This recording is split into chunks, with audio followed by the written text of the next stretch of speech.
Dr. Professor Yogendra Mishra, Senior Literature and Member of Hindi Salahkar Samiti, Ministry of Civil Aviation, Member of the Organizing Committee, Ministry of Earth Sciences, Government of India.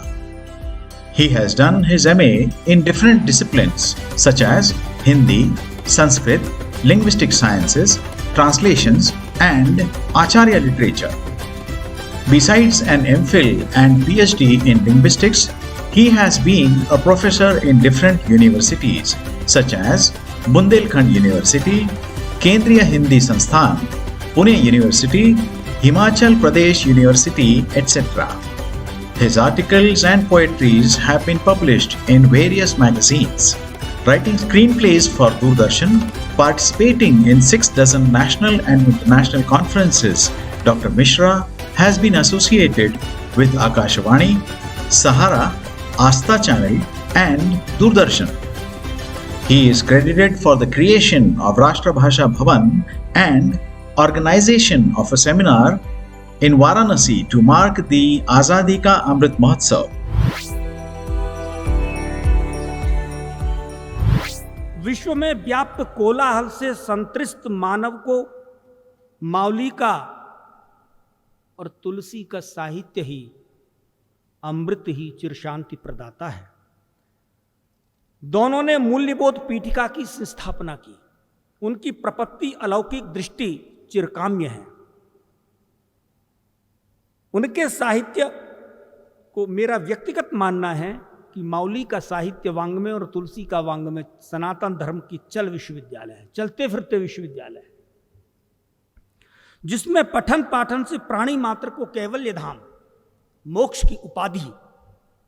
हम इस शैक्षिक परिसर में बात करते हैं तो मावली के चिंतन को और तुलसी के चिंतन को जब तक शैक्षिक धरातल पर नहीं कसेंगे तब तक बात उतरेगी नहीं। जिसमें पठन पाठन से प्राणी मात्र को कैवल्य धाम मोक्ष की उपाधि तथा साकेत में सनातनवास संप्राप्त होता है। उनकी इस अनुभवगम्य प्रयोगशाला में श्री रामानुभूति, श्री कृष्णानुभूति, सत्यम शिवम सुंदरम एवं अमोघ की अभिव्यक्ति है। सद असत की मीमांसा है। प्रकाश पुंज का सिद्धांत शास्त्र है, जिसके मावली स्वयंभू परमाचारी है। इस कार्यशाला में स्वयं का आत्म परिष्कार कर रामत्व को, कृष्णत्व को आत्मसात करना ही संवाद है, जो वैश्विक कलमश को परहित सरिस धर्म नहीं भाई रूप में जीव को निष्कलंक बना देता है। उनके संपूर्ण शिक्षा ग्रंथों में अवगाहन से अभीष्ट ही प्राप्त होता है।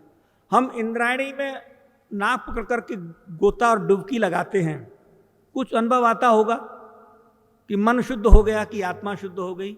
गंगोत्री में से गंगा सागर तक डुबकी लगाते हैं तो लगता है कि मन शुद्ध हो गया कि आत्मा शुद्ध हो गई।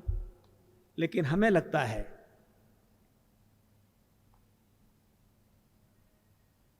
दौड़ सके तो दौड़ ले जब तक तेरी दौड़, दौड़ सके तो दौड़ ले जब तक तेरी दौड़, दौड़ गई ब्रह्म मिटा वस्तु ठोर की ठोर। हम कितना भी जप करें, कितना भी तप करें, कितने भी हठ योग के अनुष्ठान करें, 24 घंटे अहरनिश नाम जप करें, आलंदी से पंढरपुर तक का जीवन यात्रा में बिता दें, यदि मन निर्मल नहीं भया, अंतःकरण पवित्र नहीं हुआ, तो शास्त्र आज्ञा है ढाई आखर प्रेम के पड़े सुपंडित हो, 9 दिन चले 2.5 कोस, सब निष्फल हो जाता है। मन की संवेदना जागृत नहीं हुई। कराड़ साहब चर्चा में कह रहे थे, संत कौन? जो दूसरों को जिए। हमारे यहां तो साधुता की परिभाषा है, लोकाः समस्ताः सुखिनो भवन्तु। जो त्रैलोक्य के चराचर जीव के सुख की चिंता करता है उसका नाम साधु है, उसका नाम संत है। और जो अपने लिए जिए, अपने लिए खटे, शास्त्र की अवधारणा में वह मनुष्य नहीं है। मननशीला यस्य सह मनुष्य, जो मनन करता है, आत्मोत्थान के कल्याण के सूत्र तलाश करता है, उसका नाम मनुष्य है। हम मलमूत्र की पिंड में हैं, 9 महीने तक मलमूत्र के पिंड में ही गर्भवास में बार बार आते हैं जाते हैं, क्यों?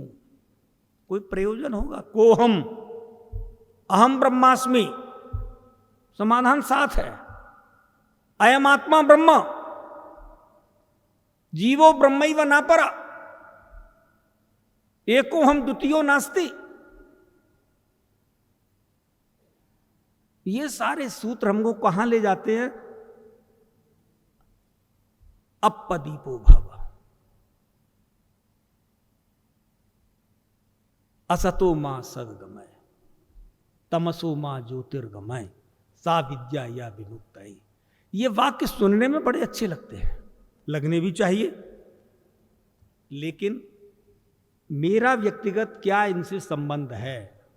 यदि दूसरों के लिए हैं तो सूचना तंत्र को हमने एकत्रित कर लिया है और उसको हम वितरण कर रहे हैं।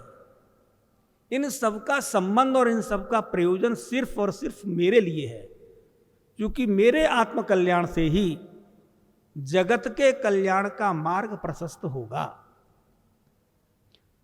उनके संपूर्ण शिक्षा ग्रंथों में अवगाहन से अभीष्ट ही प्राप्त होता है।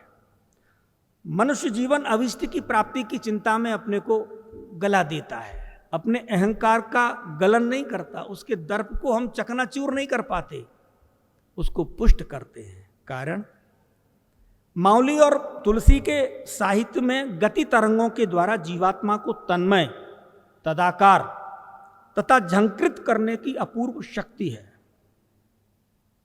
हमको बिजली का एक क्षण भर का कोई स्पर्श मिल जाए, एक क्षण का, तो अंदर तक हम हिल जाते हैं। क्यों? जवानी में हिल हिल के चलते हैं, बुढ़ापे में चलने में हिलते हैं। प्रयोजन साफ है। दोनों महापुरुषों का जो दाय है इस संसार के लिए, दानव को मानव में परिवर्तित करती है। 2 समूह हैं, एक दानव का समूह है, एक मानव का समूह है। अज्ञान माने दानव, ज्ञान माने मानव। ज्ञान माने वही सत्य स्वरूप है। यहां हम एक निवेदन और करना चाहेंगे संक्षेप में। असत के व्यवहार से, असत के चिंतन से, असत के समूचे कार्य व्यापार से हम सत्य को नहीं पा सकते। सत्य को पाने के लिए सत्यम परम धीमहि, सत्य की स्थापना अपने अचेतन और चेतन मन में करनी ही होगी, अन्यथा हम अपने साथ छल कर रहे हैं। भगवान राम जब अयोध्या आए लंका से, तो उनसे पूछा गया कि आपको सर्वाधिक प्रिय क्या है? अयोध्या, कौशल्या, सुमित्रा, भरत, लक्ष्मण, हनुमान, सीता? बोले नहीं, कुछ मुझे प्रिय नहीं। लोग परेशान, क्यों? तब उन्होंने कहा, राम केवल प्रेम प्यारा, केवल और केवल प्रेम प्रिय है। इस प्रेम को जिसने जान लिया उसने मुझे जान लिया, और जिसने मुझे जान लिया उसे किसी को जानने की आवश्यकता ही क्या है? जो लगातार 11,000 विद्युत के प्रकाश के सामने आंखें उसकी हैं, उसको दिए का टिमटिमाता प्रकाश क्या उतारा देगा? किसी ने कल्पना की है कि सूर्य के घर में भी अंधेरा हो सकता है?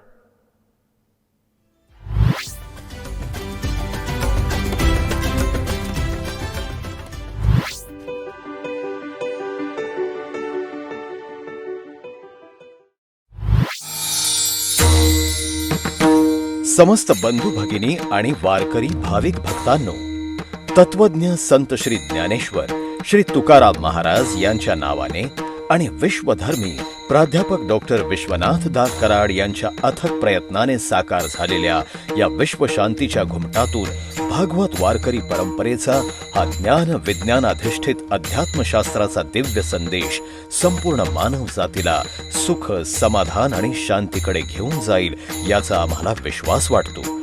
जगभरातील मान्यवरांनी गौरवलेला हा विश्व शांतीचा घुमट लवकरच जगातील एक आश्चर्य म्हणून ओळखला जाईल आणि भारताला विश्वगुरू म्हणून मान्यता प्राप्त करून देईल अशी आमची प्रांजळ भावना आहे.